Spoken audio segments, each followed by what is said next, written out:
మొదటి సమూయేలు 15:22 నేను చదువుతున్నాను.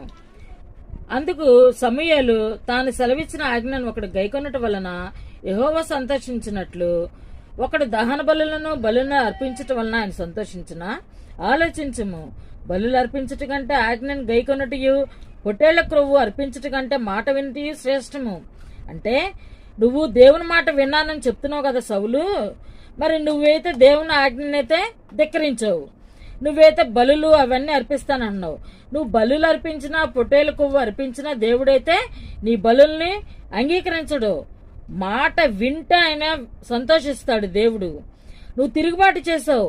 ఈ తిరుగుబాటు దేంతో సమానం తెలుసా? సోది చెప్పుట ఆయన పాపంతో సమానం. అలాగే నువ్వేం చేసావు తెలుసా? మూర్ఖతను అగుపరిచావు. సౌలు నువ్వేం చేసావు? తిరుగుబాటు చేసావు. అలాగే